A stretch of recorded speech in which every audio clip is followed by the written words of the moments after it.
Vicky Vox.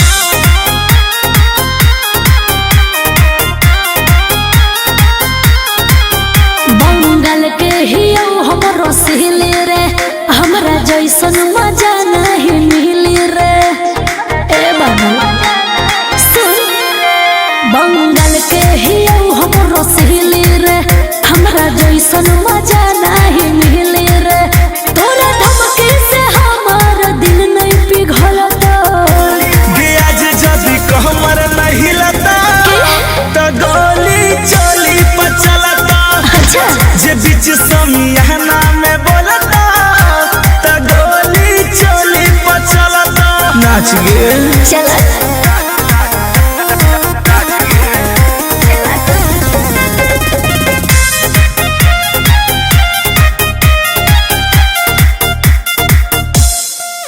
हियो साटा पे छोड़ा रे आइल, काहे होखी रे ते धाधाइल।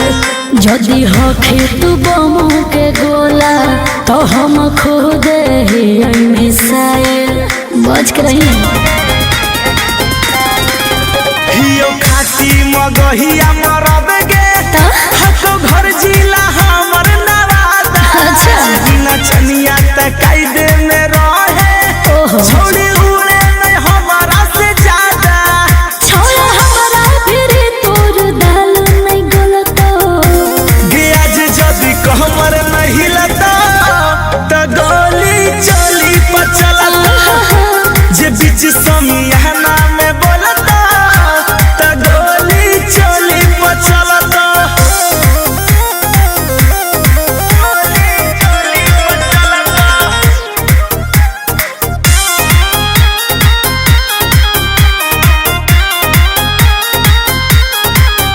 और शासन पुलिस चाहे नेता सब हो कोई रे कर छोहेता।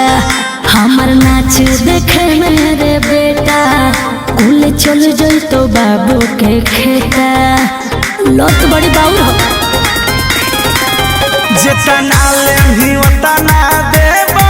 अच्छा आज पैसा नहीं डॉलर उड़ाइबो। सच हो। चाहे बिक जइतो बाबू के धनवा बाकी रात भर तोरा नचाइबो।